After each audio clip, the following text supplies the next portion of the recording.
how Okay, I just started broadcasting.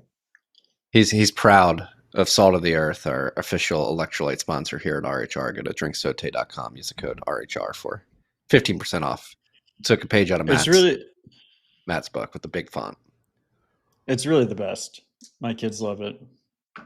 Replace soda with it. Stay hydrated. Always good to be hydrated.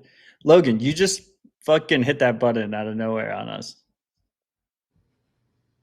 I did warn you, and nobody paid attention. So what? Well, we were talking, Oh. and I think your mic. Your mic. Are we actually live? Yes, we're live. We're on Twitter. I can see it. We're on Primal. I think I hit a shortcut that I was unfamiliar with. Well, we're live. Well, we did it. We were Marty. genuinely complimenting our advertiser, and you caught a hot moment there. Yeah, we were just off the record. We were just. I'm grateful that we have a quality electrolytes available to my family.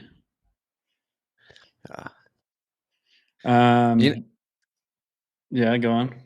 I was gonna say you gotta find the silver linings, the good things in life, the positive things when Bitcoin is battling to defend $100,000. Oof. Well, before we get started with the show, Marty, you see the first link? I do. Can you read it? I did. I did some prep. I actually read it already. Can you read it on air? Yes, I feel like it's a good way to start the episode. Please forgive me for not knowing how to pronounce Czech words here, but I'm going to do my best. This is from Heineck. I'd like to share a story about adoption with you. Lately, I haven't been able to find time for meetups because of family and work, so I decided to focus on lunches instead. In a regular local club, I asked the owner if he'd be willing to accept Bitcoin. He politely declined. I kept going there about once a week. After a few visits, I made an NFC card and loaded it with 1,000 sats as a tip. I also gave him a leaflet with instructions on how to access the Bitcoin. He's an older gentleman, not very interested in technology, and doesn't have much time for experiments while running the place. The following week, I tipped him another 1,000 sats. On the third week, he finally agreed to let me install a mobile app for him. Suddenly, he had a bit of Bitcoin in his wallet of Satoshi. I asked him if I could start paying that way, with the promise that if it didn't work out, I'd exchange it back into cash for him. He wasn't too keen at first, but since I was a regular, he wanted to make me happy. From that moment, I announced in the local Janatovich community, which is the equivalent of, it's the Czech version of Einuzwangen, which is the German speaking Bitcoin community, I believe, the podcast, that we'd meet for lunch every Thursday. Short meetup, a chance to exchange Bitcoin, learn something new, meet people, etc. The only condition, payment must be in Bitcoin. 2 months have passed since then. The group has been growing. At first, there were just 3 of us. Last time, there were already 17. For the owner, it became a significant part of that day's revenue. He started treating us better too. Now he greets us from afar and even reserves the biggest table for us every Thursday, not letting anyone else sit there. Every time I ask him if everything's okay, if he wants to cash out or needs any help with it.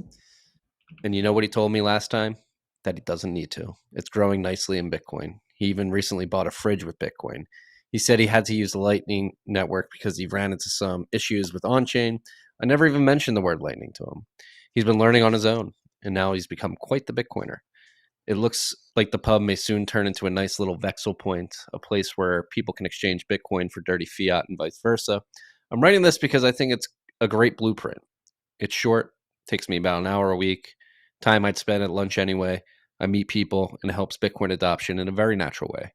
Hopefully it'll inspire more Bitcoiners to try something similar in their own areas. Love it. Good job, Heineck. I just feel like that's what it's all about, so it's a good grounding for the beginning of this episode. Yes, apparently Janatovesit is 21 in Czech. I think so is the German one. Let me try and butcher that one more time. Einundzwanzig. I think that's 21 too. And it started as actually like German rabbit hole recap, and then they built an awesome ride or die community around it. which is pretty badass. We never did that on our side. So it's hard to build physical communities. Obviously, Marty's been very focused on that in Austin, and me in Nashville. But that's where it's at.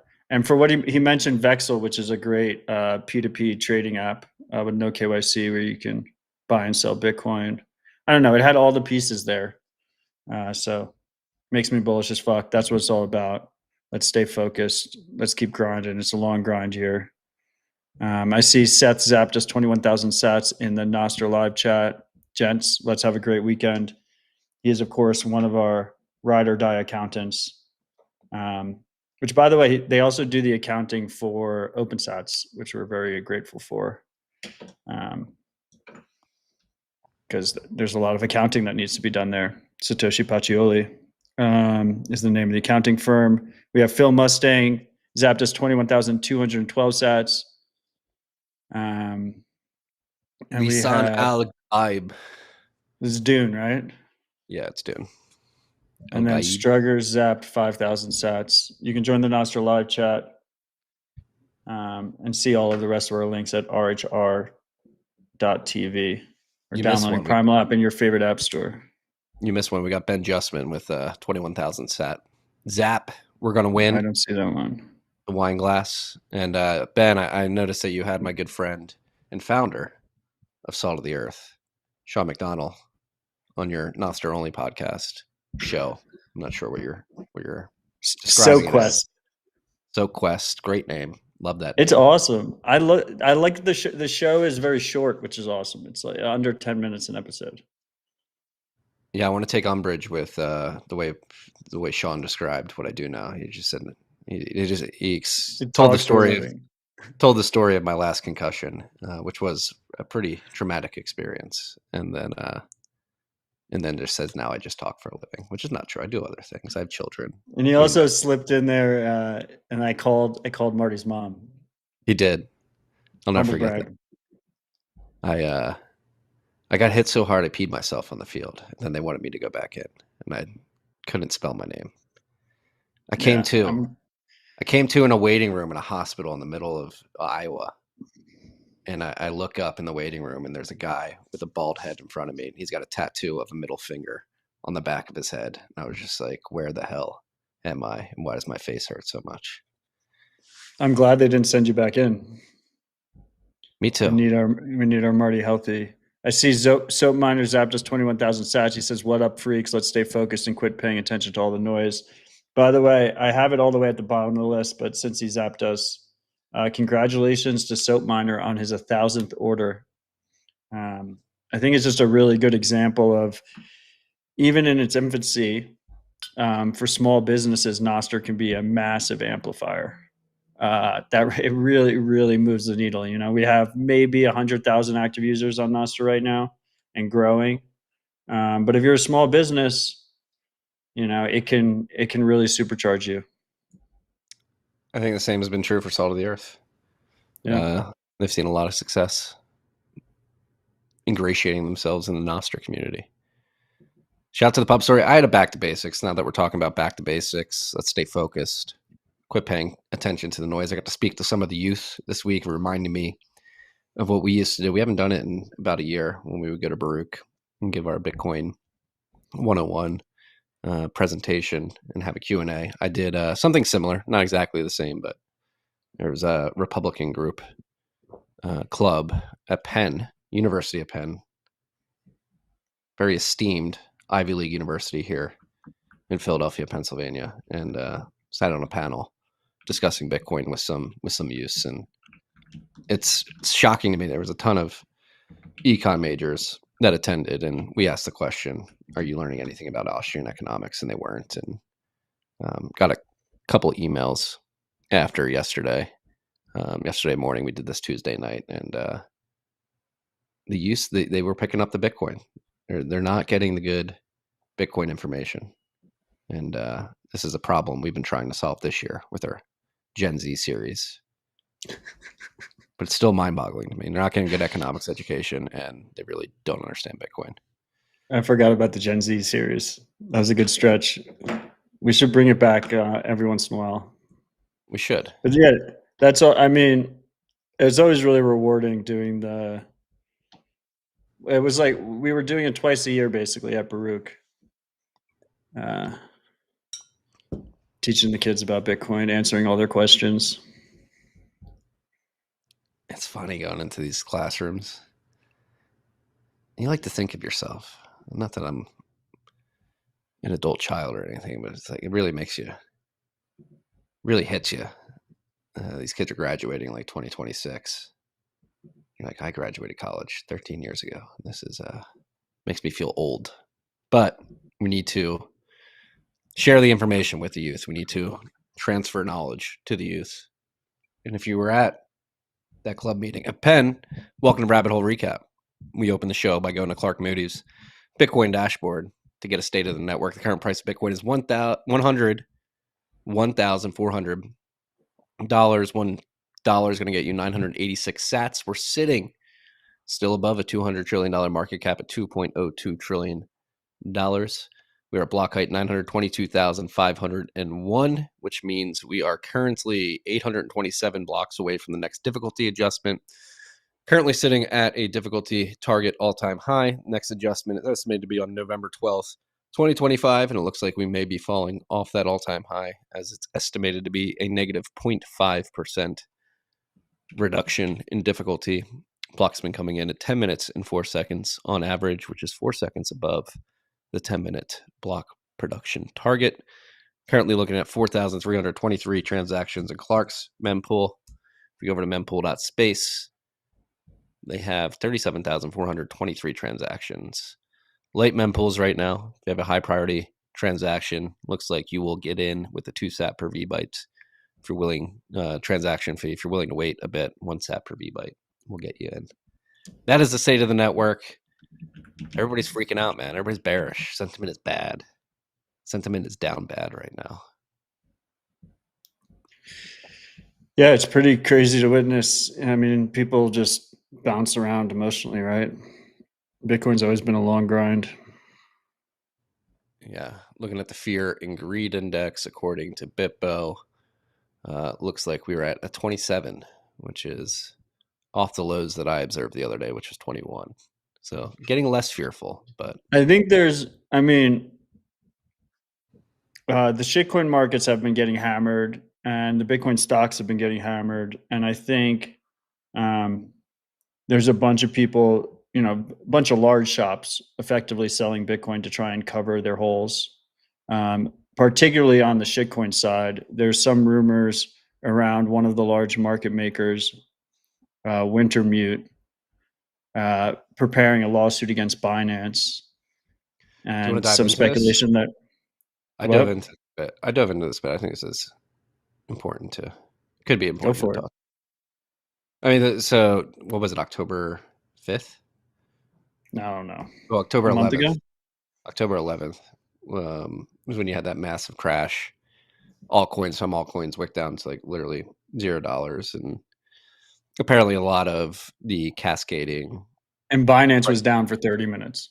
Yes, most importantly, their API, which affected a lot of their largest market makers, Wintermute being one of them. And I read the post-mortem from the Wintermute team, and apparently if you're a market maker, you have special API access that allows you to shave down your positions in a very regimented fashion. If the market turns against you, they build robust scripts using that API and sort of have their risk on the table mechanized based off the API calls. And the API calls weren't working, so they weren't able to de-risk their positions in real time like they're typically used to. And so they got liquidated. And as Matt mentioned, there are rumors, and I think it's more than rumors. I saw the CEO of Wintermute basically implicitly saying that they're getting legal docs in order to sue Binance for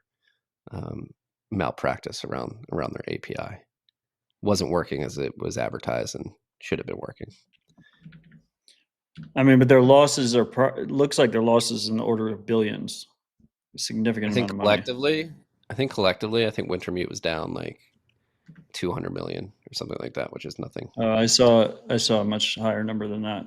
But anyway, this is all speculation. But I think larger picture, there's a lot of large shops that were involved in shitcoins that are in really bad position right now, and presumably they are liquidating Bitcoin. I think that's in addition to the broader macro landscape, which is not very good. It hasn't seemed very good for a while. We've been like slowly grinding into like this quiet depression type of situation.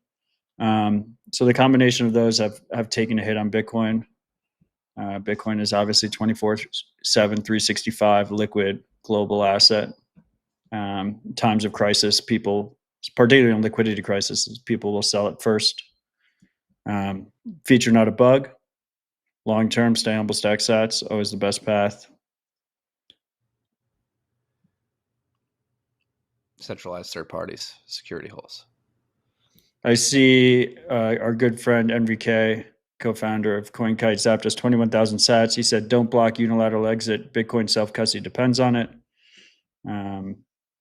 He's clearly referring to his crusade against BitKey. Unfortunate for him, it actually just reminded me that BitKey just released a new update according to their private collaborative custody spec, which is great to see them actually ship it after open sourcing it. So now when you use BitKey, you're not sharing all of your transaction history with their servers. This is something we wanted to see in collaborative custody for a long time, where the major trade-off of collaborative custody was whoever was holding your key could also see your entire transaction history and your current balance. This mitigates that. So you get the benefits of collaborative custody where they hold your hand and help you in recovery and inheritance type situations without that privacy trade-off, which is awesome to see.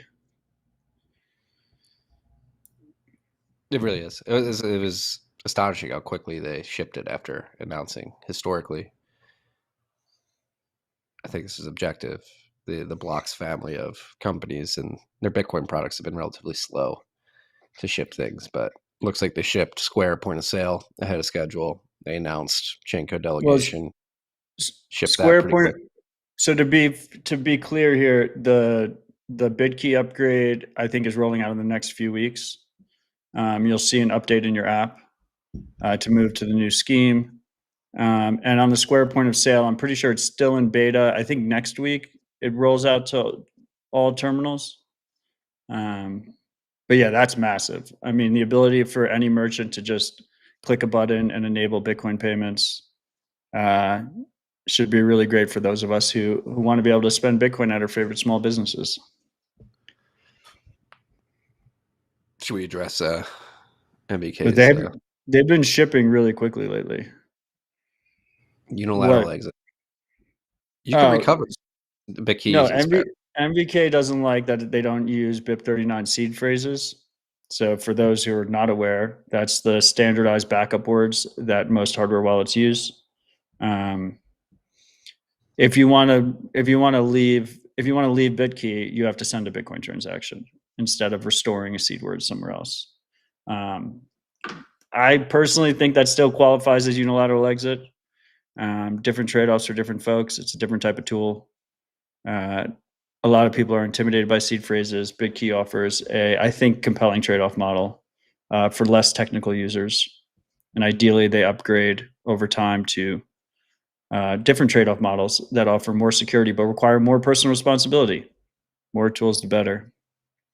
See, Mab21 zapped 21,000 sats. He says, "Sup freaks, true ride or die." Thank you, sir. Operation Bitcoin zapped 21,000 sats. Operation Bitcoin is holding a Veterans Day telehash November 10th through 11th. If you're running a BitAxe or multi-site mining operation, point your hash rate our way to support Freedom Tech education for veterans.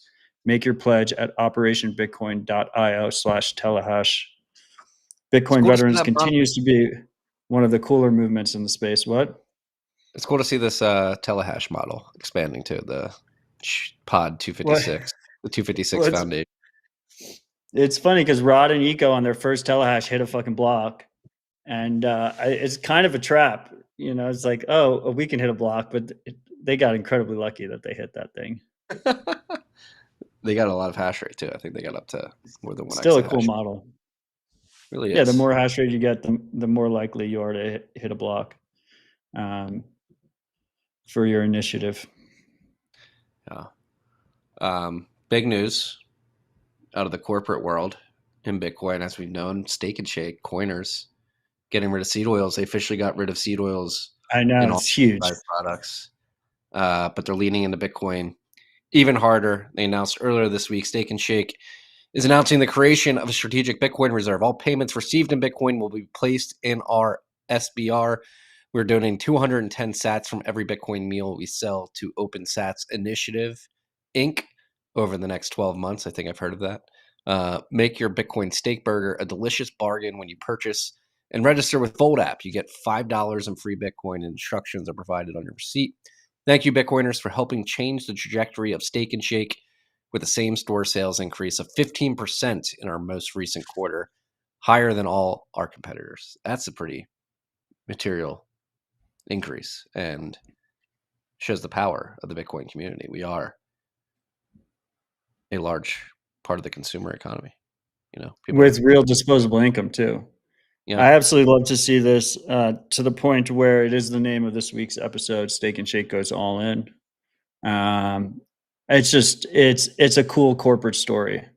An old large company transitioning into a Bitcoin future. The piece where they're going to keep all Bitcoin, I think, will pay dividends for them long term in terms of corporate health and giving them more options. Bitcoin treasuries tend to do that. Obviously, I'm incredibly grateful for their support with OpenSats. I had the pleasure of interacting with their team to coordinate that announcement and coordinate the donations. I think it'll be a long-term relationship. I think it's pretty cool. Yes, the haters always come out with these things. They're like, oh, why so little? 210 sats, which is about 22 cents right now. Look, every bit helps. I think it's really cool that it's locked in Bitcoin terms. So if we can get some pumpage here. It's 210 sats regardless of the price of Bitcoin. And then last but not least, to Marty's point, one of my big complaints was I thought it was awesome that they leaned into beef tallow. I would like to see more places use beef tallow for frying rather than seed oils.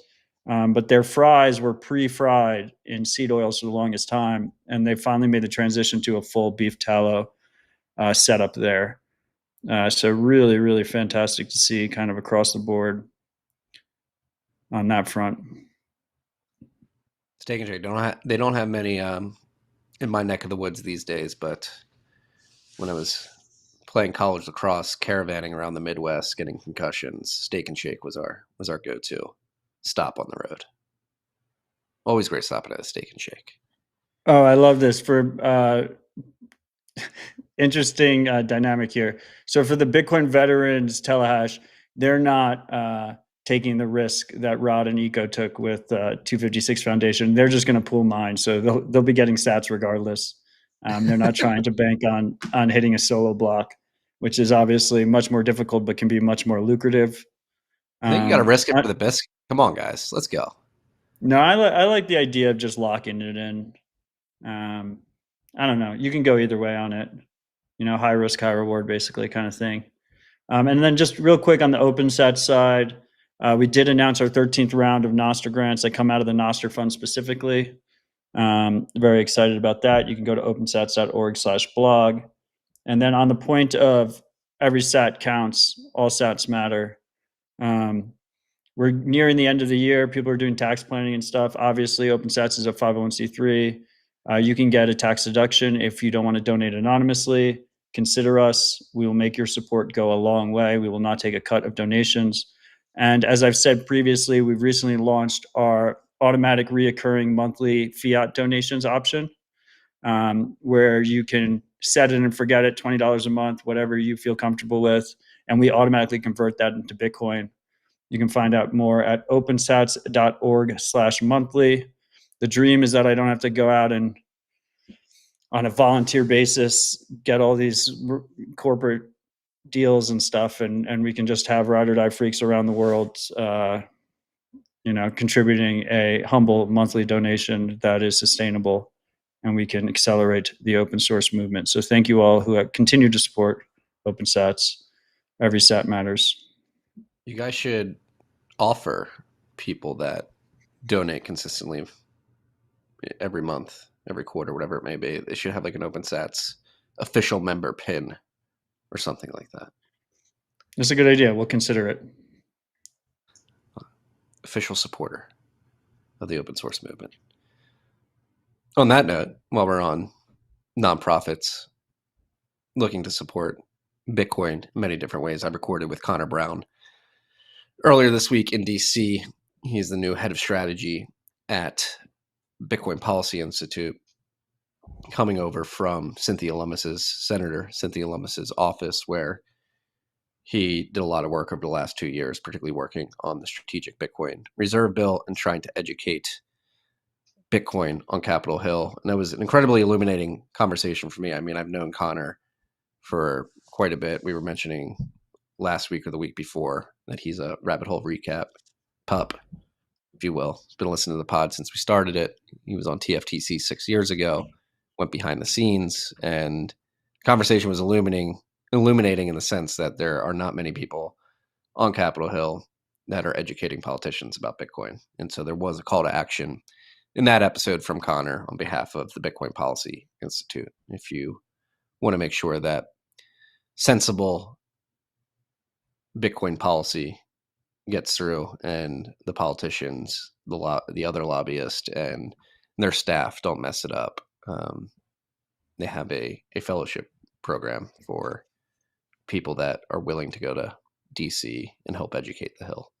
And what was even more illuminating was that it doesn't take much to have an impact. It seems like people on the Hill are willing to try to understand something. There's just not enough manpower to educate. So go listen to that episode. And if you feel like you're equipped to do this, consider it. No, yeah.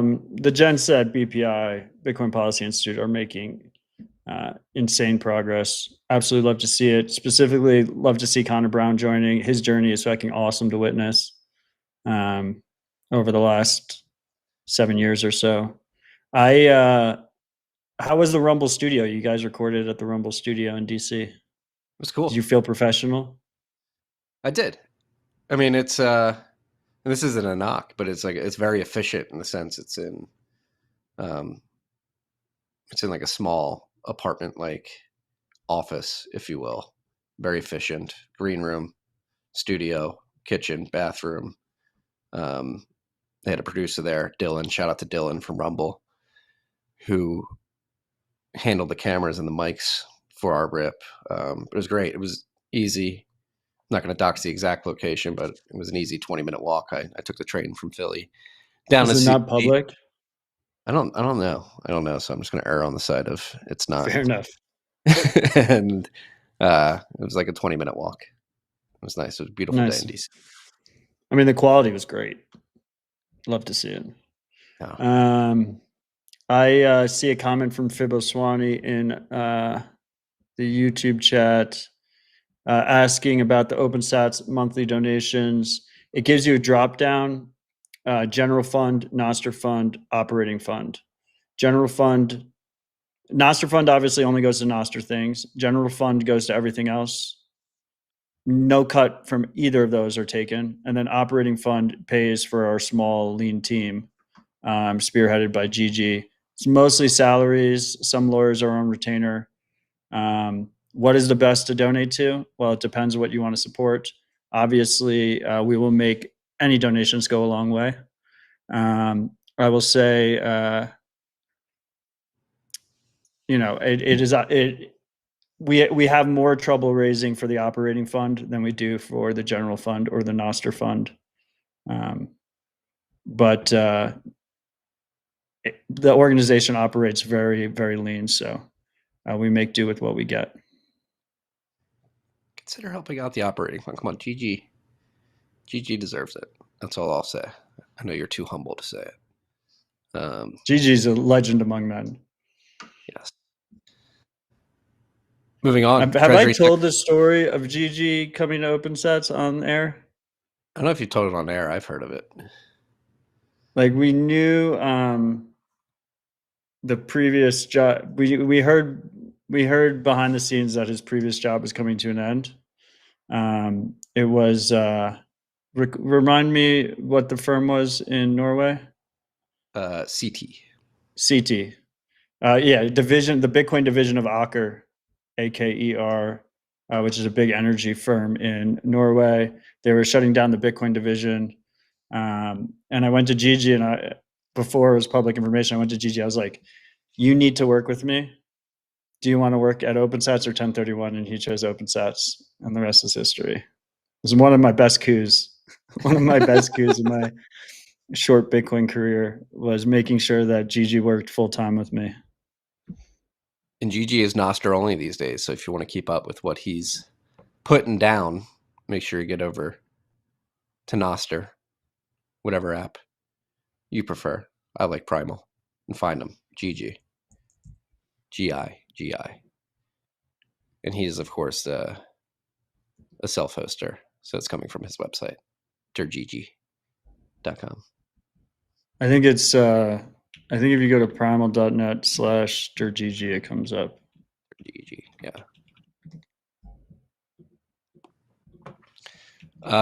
Should we touch on the breaking news? You said right before we went live. Yeah, I have it. I had it in the non-breaking news in the list already, but today was Samourai's. It was specifically Keon's sentencing. I think Bill's sentencing is tomorrow. The Samourai devs who pled guilty earlier in the year. And it appears that they gave him the max sentence, 5 years, $250,000 fine. In addition to, I think there was already like $6 million worth of seized assets. I think so. This is just one day after President Trump is saying that we're going to lead in Bitcoin and crypto. We're going to be China. In my humble opinion, I don't think this is a sign that we're leading. It's, I mean, we've been following this for years since the DOJ first took Keon and Bill in. They were on house arrest, obviously had the trial. We're headed to trial, did a plea deal, and it looks like the DOJ went for max sentence, 5 years, $250,000 fine. Would assume that Bill probably suffers the same fate when he gets his hearing. It's a great shame. It's a damn shame to see. And then there was also FUD too. I'm sure you saw that report from the DOJ, the prosecutors that came out about XPub storage. And if you've been following this show, that was something we were very clear about throughout. Like if you self-hosted Dojo, you did not expose your XPubs to Samourai servers, but if you did not use Dojo, the nature of the product was such that you had to give up your XPub. Were they mischaracterized?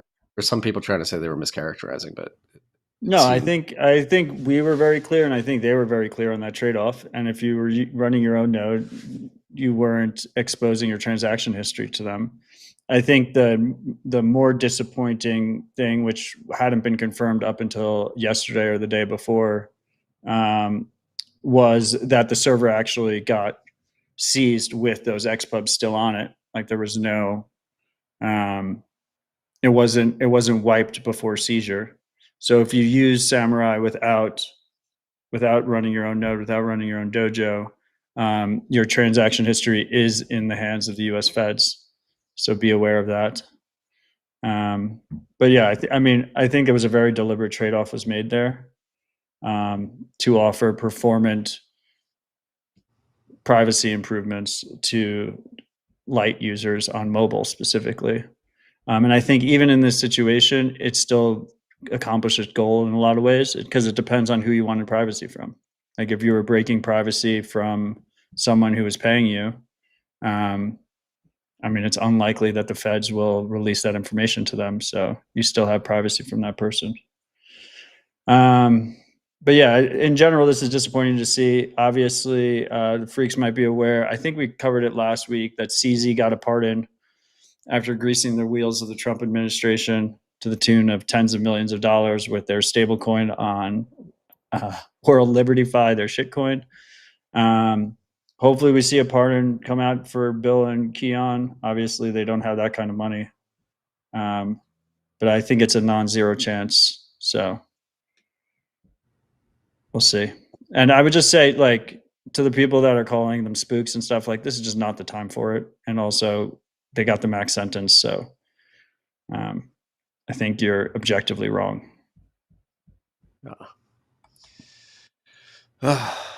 Stay strong, Keon and Bill. We're transition to the next topic, which is Treasury Secretary Scott Bessent wishing Bitcoin a happy birthday on October 31st, which was the 17th anniversary of the Bitcoin white paper being released on the P2P cryptographic mailing How list. crazy was this?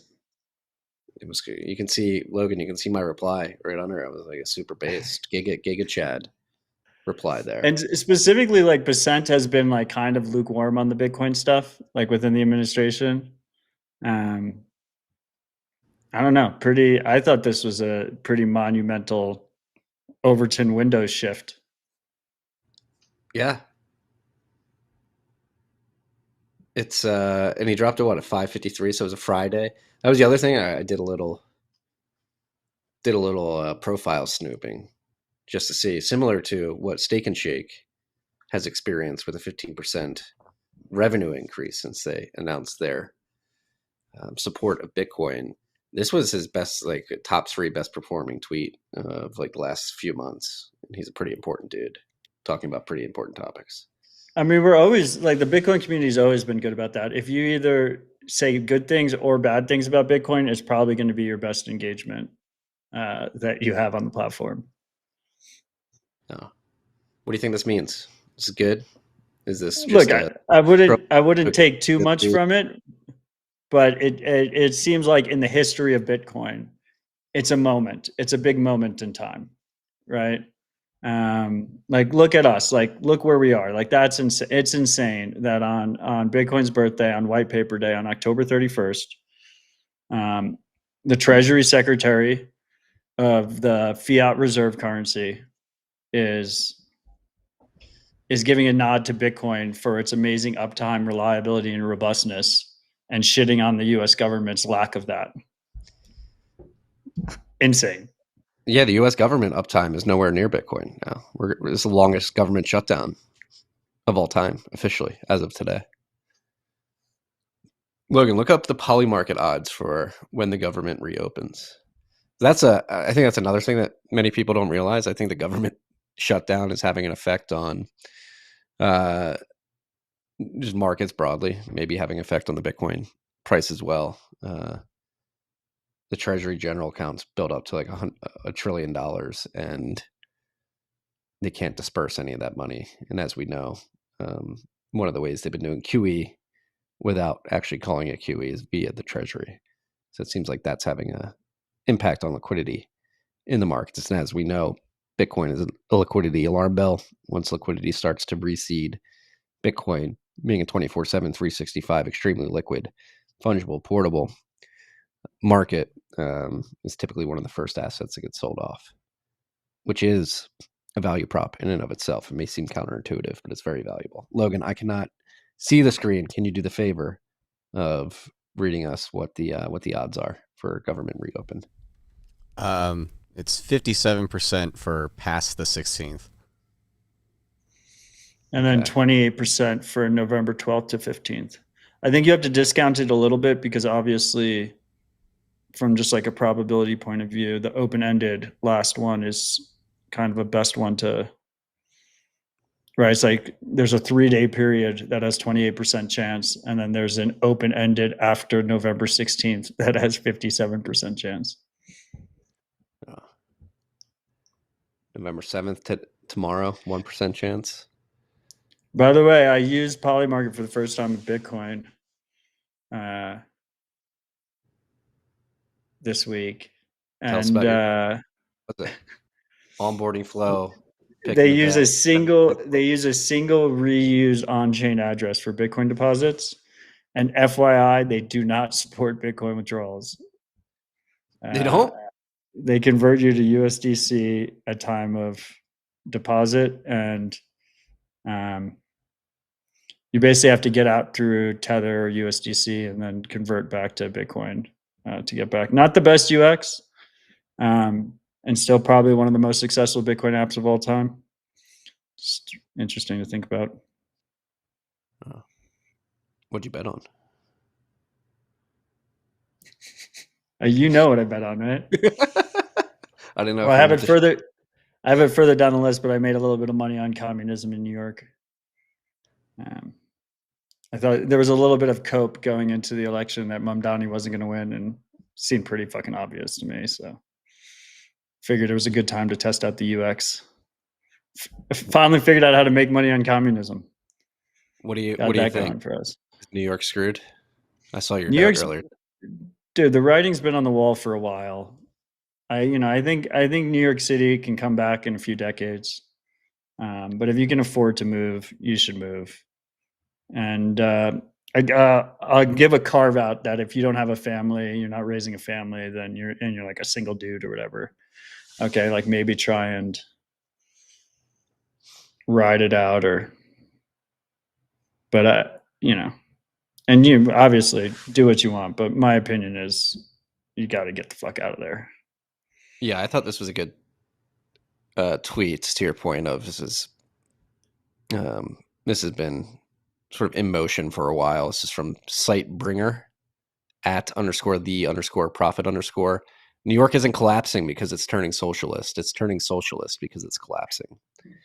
And I think New York may just be a canary in the coal mine. I wrote a newsletter about this last night, and it's really building on two conversations I've had in the last couple of weeks. The first being with Eric Kaysen and American Hodl, with Danny on what Bitcoin did, and then sort of expanded on it during my conversation with Connor Brown earlier this week. But it seems very clear that the frame that is being put forth to the public is you need to pick one side, one polar end of the political spectrum. You're either far left, crazy socialist communist, or you're far right, strongman, fascist. We need to stomp out this communist uprising. And I think people are anchoring to that frame and actively trying to decide which side they want to step on and support. And I just think the framing is all wrong, and there is a third path, which is Bitcoin. Whether you're on the communist left or the fascist right, a lot of the frustration, what is driving people to these two polar ends of the political spectrum, is affordability and quality of life in the United States today. And at the core of that problem is the money. And instead of going down the route of full-blown communism or full-blown strongman fascism, I think everybody should take a step back and try and diagnose the core of the problem, which is that we've messed up the money. When you mess up the money, it messes up everything. And so for the individuals on the far left who think the dirty capitalists are sucking up all the wealth and not paying the working class their fair share, and the fact that housing is unaffordable, food is becoming unaffordable, and it's the billionaires' fault. It's not.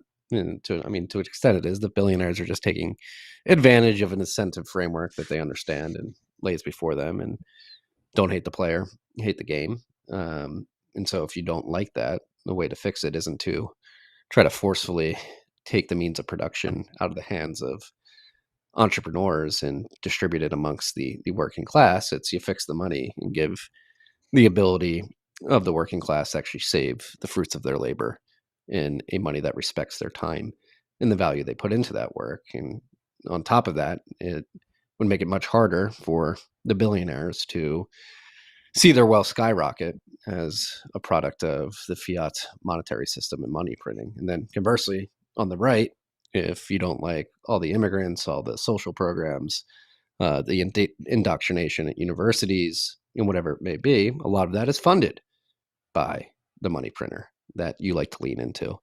And so I think both sides are talking past each other and failing to acknowledge and recognize the core of the issue, which is that we broke the money. And when you break the money, it breaks everything. And I do not like the political frame that is being picked up and run with in the United States right now. There is a third option.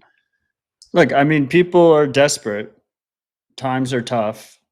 And I mean, there's a strong incentive for the elites on both sides to not acknowledge the massive elephant in the room, which is that fact, right? I think all these things are symptoms of, basically desperation, hopelessness, and people moving to extremes to try and satisfy their desire for a change of the status quo.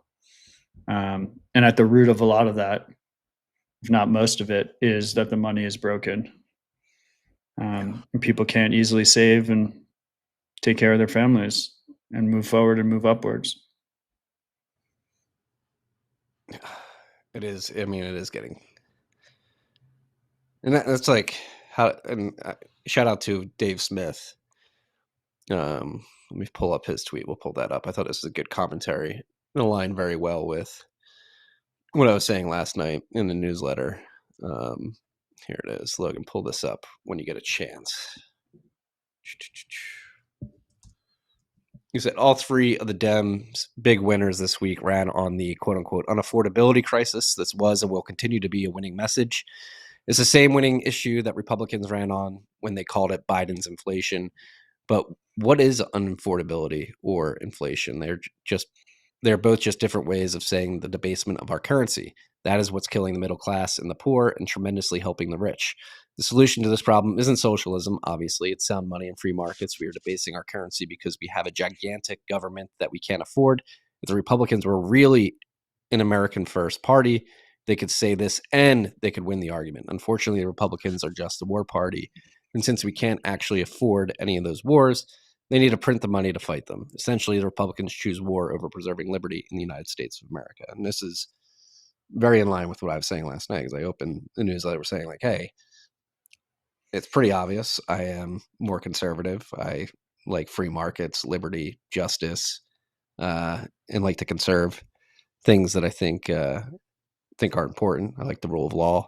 But I think if you're being objective, looking at the Republican Party in the United States right now, they like to beat their chest and be rah-rah about all these things and try to make you believe that they're for free markets, capitalism, rule of law, and fairness, but they leverage the money printer just as much as the left does. And it's completely hypocritical if they really care about winning the hearts and minds of the American people. I think they need to take Dave's advice here and really lean into sound money as a way to fix the affordability crisis.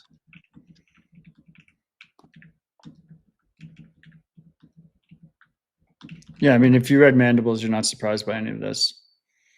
If you're Marty, then you have to live through it. No, I've read it. Even if you read it, even if I read it, even though I read it, we have to live through it anyway, unless we can change hearts and minds. Well, I think one of the best parts of America is that we have jurisdictional arbitrage, and I think it's not a coincidence that Mandibles is based in New York City. So, yeah. I think I think people have the ability here. If you have the ability, if you can afford to, you have to set up your family to best weather this type of situation. The best time is yesterday. The second best time is today. Stop making excuses. Make it happen. Do you have any predictions for Mamdani's tenure as mayor? Look, I think probably the more extreme stuff, he just won't happen. They're like bullshit campaign promises, like the grocery stores run by the city and stuff, which would be fucking horrible. But I think it's just another data point, right? Like the city has been, look, we met in New York City. I had a lot of love for New York City as a young single man. But it's been down a bad path for a while now.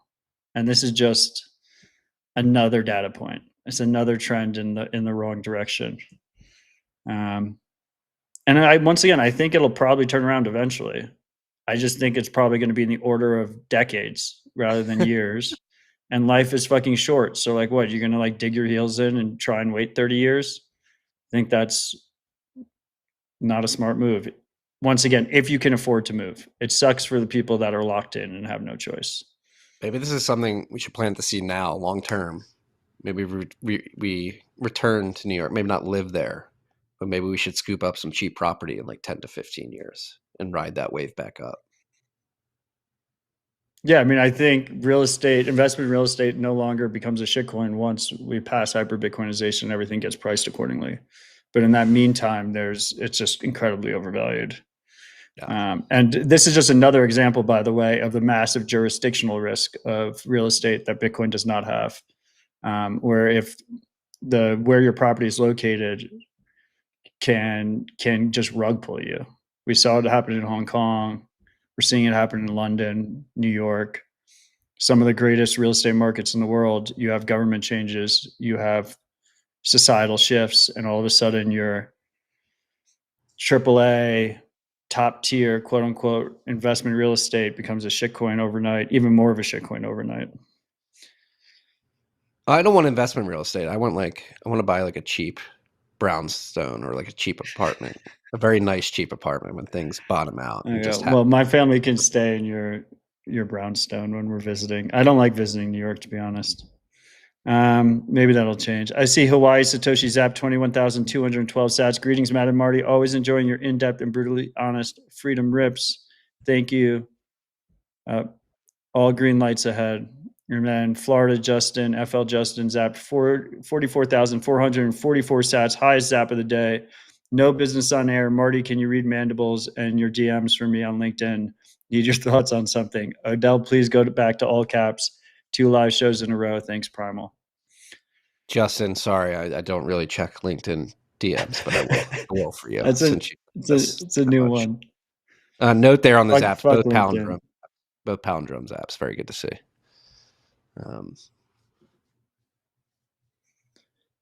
Next up on the list, we've got Bitcoin Core kernel API released after years of development. The charlatan took to Noster to post a note. Didn't expect this today. The Bitcoin kernel API is now in Bitcoin Core's master branch! A decade of effort for various contributors and 3 years for myself. Looking forward to an ecosystem of implementations, full nodes, and tools being developed around it. This seems pretty massive in terms of the extendability of Bitcoin Core implementation. Yeah, absolutely love to see it. As the charlatan mentioned, it's been a priority for years, been working on for years. The whole idea is you have this libitcoin kernel, not to be confused with the libitcoin implementation, which is completely separate.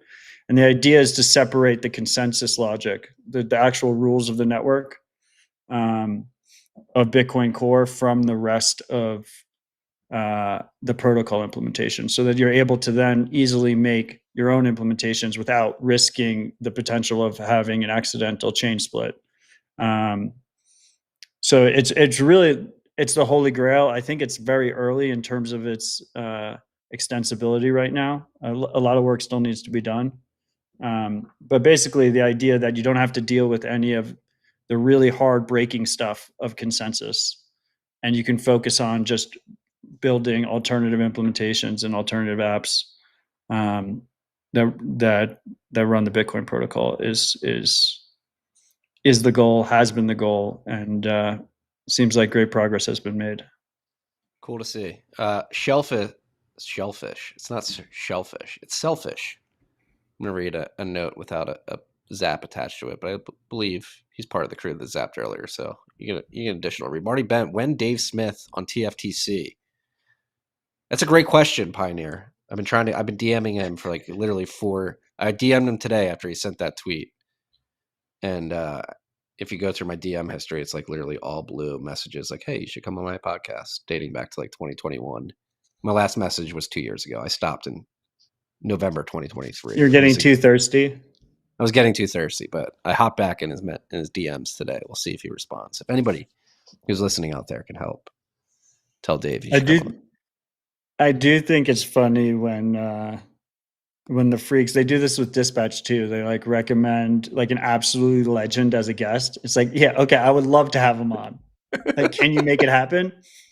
I had someone did that with something mesh related, And I was like, can you introduce me or whatever? And they just like pulled the contact email from their website. I was like, thanks. Like, you really were not helpful at all.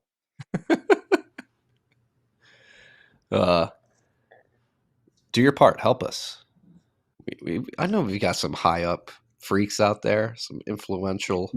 You see, Weirdo Robot, Matt, you should have Donald Trump on dispatch. Great. I would love to. Please make it happen. That would be a fire episode. Bit 444 Softfork success prediction market has been released on Predyx. The name's growing on me. It's a horrible name. It's a horrible name. Predyx with a Y. Predyx.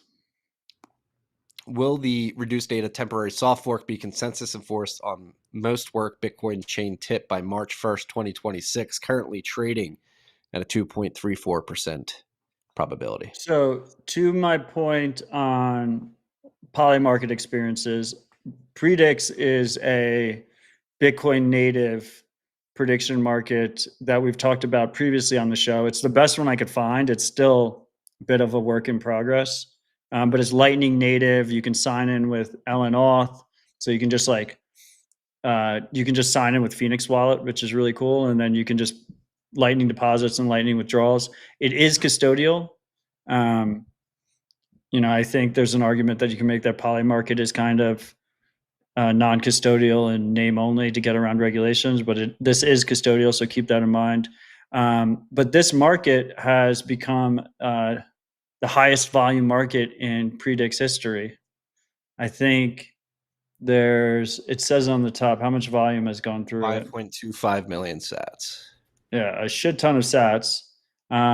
So right now, like if you're bullish on this soft fork actually being a success by March 1st, 2026, you can 50x your sats on that prediction. There's a lot of money to be made if you're bullish on the soft fork. The market right now is saying that participants are not bullish on the soft fork being successful. Also, by the way, on that note, Logan, can you pull up this one?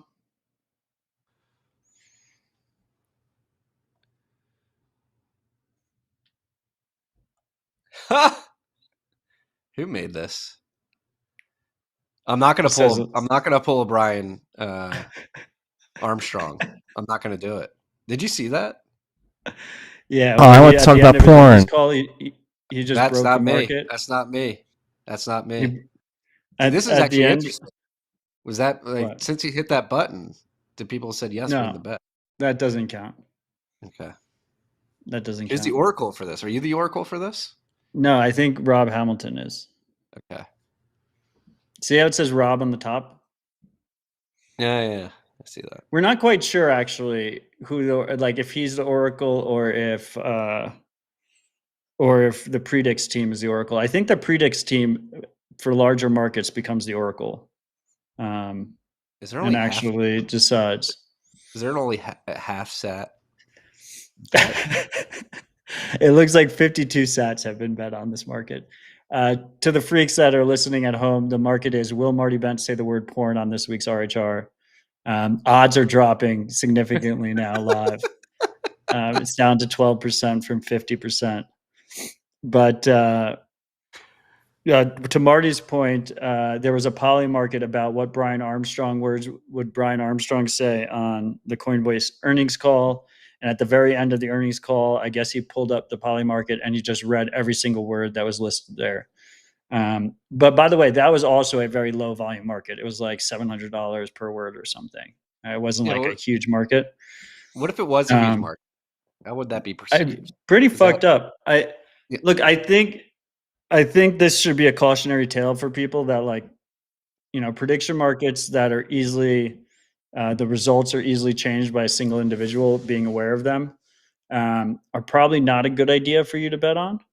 But this was always part of the prediction market thesis. And by the way, if you want to incentivize someone's behavior through a prediction market, you actually bet the opposite of what you want. So for instance, there's a poly market that is Trump ends daylight savings time, which is retarded. We got to get rid of daylight savings time. It's so bad, dude. If you want him to actually, if you actually want him to remove it, you vote for no, you drive the odds all the way down to the bottom, and then he can insider trade 100x on yes and get rid of daylight savings time. And you basically have a decentralized bribe through prediction markets. So if you want the outcome to be the opposite, you vote for the opposite of the outcome you want because it incentivizes insider trading of influential people that can move the market. Well, let's end fascinating. It's a fascinating dynamic. Let's end this national nightmare, and somebody go create that market, and let's drive it to 0.5. No, it's already on. I believe it's already on Polymarket. Okay, drive it down. Get on there.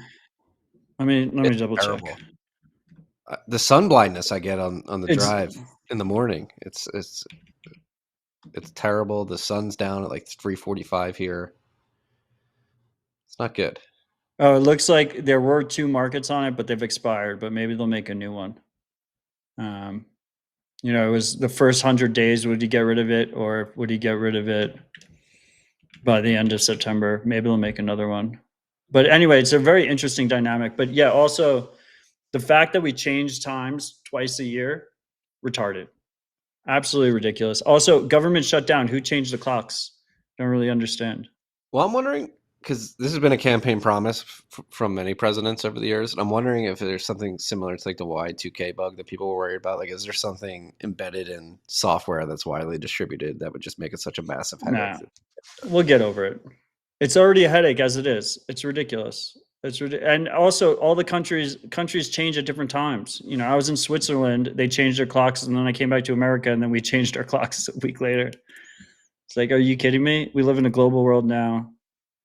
If you want to wake up an hour earlier, if you want to start your school an hour earlier and you can change that. But it's ridiculous that we're changing the clocks twice a year. It should just stay consistent. It was funny this Sunday when they changed it. My wife got up, made breakfast, and she was in a rush. I was like, why are you rushing? She's like, we got to get to church in like 10 minutes. I was like, oh, no, we didn't change the microwave and the stove clock. It's ridiculous. We've got an hour and 10 minutes. She was like, oh, really? I can relax? Yeah. It is ridiculous. Let's end it. Save the sun. You got to bring back that campaign. We've got the Human Rights Foundation story of the week coming from Tanzania, where the central bank denies printing money to finance elections. Public concern over Tanzania's monetary credibility grew after online criticism alleged that the central bank was printing money to finance the October general elections. The central bank dismissed the claims as false and dangerous and reaffirmed that currency issuance follows legal and economic guidelines. Earlier this year, the Tanzanian shilling was the world's worst performing currency, fueling doubts about the government's fiscal discipline and transparency. For more stories like this and others, go to financialfreedomreport.org and sign up for the newsletter, which typically drops Thursday mornings. Financialfreedomreport.org. And I think they had to say was the world's worst performing currency at one point earlier this year, because the Turkish lira has been in downfall yet again. I think the lira may be number one, may have taken back the number one spot. Logan, can you pull up a chart of the Turkish lira when you get a chance? Let's see how fast, Logan. Are you faster than Jamie? I think you should be faster than Jamie Vernon at this point. Well, Jamie doesn't have to be live, so he can edit out the time it takes him to look at things, to give Logan a little bit of credit. Yeah, it's been in free fall. Go to 1 year. That's 5 year. Go to 1 year. I'll give you better. Yeah, free fall. Sorry to all the Turkish freaks out there not using Bitcoin. It's stuck in the lira. Before we get to software updates, before I forget, let's go to the Fountain app to see the top boost from Rabbit Hole Recap. 381 Bitcoin is the best money. Let me pull this up. Our girl Pringle Mac, 22,222 sats. Twos across the board. Palindrome boost. You two tell the best dad stories. Thank you. Thank you, Sil. Can see a mini Odell waiting for his old man to shut an eye so he can make a run for it up to Plain Isle. Hope a Bitcoin airline opens up in my lifetime to enhance our circular economy, have sats to spend, and will travel. We will win, freaks. Love Sil and Tony. Love you guys. Damn right. I cannot wait for a Bitcoin. I don't want like a private jet or anything. I just want a JSX like airline where you don't have to deal with that would TSA. be the ideal situation. Yeah. We got one more boost over 21,000 sats, or at the limit, from Orange Horizon, 21,000 sats. Zap. Make Bitcoin fun again. Sup, freaks? Check out bullishmarket.onrender.com, a new online marketplace for vendors who accept Lightning payments for products. Imagine a fusion of Nostr, Instant Messenger, the retro game Zelda, and your local farmer's market. The market stalls display each vendor's products, and bartering is encouraged. Customers chat with the vendor, and once a price is determined, a Lightning invoice is posted and the trade can occur. Please support if you want Bitcoin to be money. Then there's a link, I believe, to a podcast about it. You can go to Rabbit Hole Recap, RIP 381. Bitcoin is the best money on the Fountain app to find that link if you want to go check out that podcast. I mean, this dude's a true ride or die. He's prolific on Nostr, the bullish Bitcoiner. Appreciate you, sir. Appreciate you. All right, on to software updates. We have one from our favorite desktop wallet software. That's Sparrow, version 2.3.1. Has been released, and it comes released to restore BIP32 derivation for consolidation payments and PSBTs. In addition, hiding amounts is now supported, and the keystrokes that signed a multi-sig transaction are now shown on the transaction tab. This is a big bug fix if you use Cold Card, because Cold Card uses the address paths in the QR code in order to verify your change address and your receive address if you're using Sparrow with your Cold Card. So in the last update in 2.3.0, if you were trying to pay a PSBT with Cold Card, it would say address not found, which is the Cold Card working as designed. If Sparrow was going to be malicious and tried to change out the change address there with an address you didn't control, the Cold Card would warn you about it, as it should. And so in this case, the bug fix made it quite difficult to use Sparrow unless you downgraded with your Cold Card. So really great to see a quick update by the legend Craig Raw. Love you, Craig. Craig and team are crushing it over there. They're crushing. Yeah, if you appreciate Samourai, if you appreciate Sparrow, zap him on Nostr for the releases. I absolutely love seeing open source software releases getting some of the most zaps on Nostr. The dream has always been that you won't have to rely on centralized organizations like OpenSats to fund open source development, that users would be able to just use Freedom Money and zap the maintainers and the developers directly. It's a beautiful thing. It's a beautiful thing to witness. And then kind of on that note, in terms of the benefits of cold storage and using secure devices to hold your keys, there was really interesting news that came out this week with Bitcoin lender Lava, which launched on the market a few years ago as this idea of this like collaborative custody, self-custody-ish DLC-enabled loan marketplace. And they were using, the user would have one hotkey in an app. So collaborative custody user had one hotkey in an app. And it appears that they forced an update to the app to sweep user funds into a custodial wallet without user consent. So like the user would open up the app and it was basically unusable and said, please update. And then when they updated, it would sign a transaction and then send it into the custodial wallet. They have, explanations about why they did this in terms of user functionality and security and whatnot. But I think it's just really important to highlight here because this has always been the theoretical fear of collaborative custody solutions that have a hotkey in an app.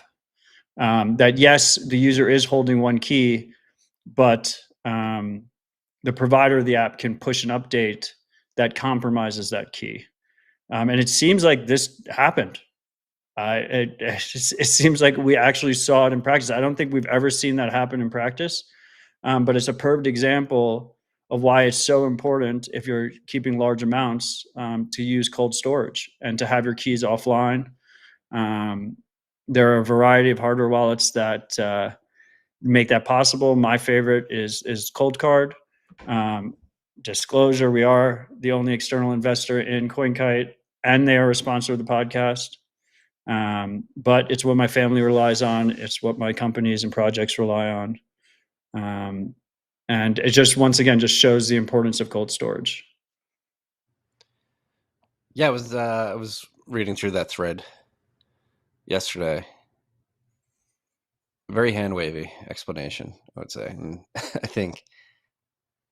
I mean, their original implementation or their goal with DLCs, I think was admirable. And I think the non-custodial, quote unquote, non-custodial design that they were attempting to achieve, or at least saying they were, was something that I thought was cool. I mean, Atomic Finance, they had something similar a few years ago before they merged. I forget exactly what the company they merged with. Please excuse me, Matthew and Tony.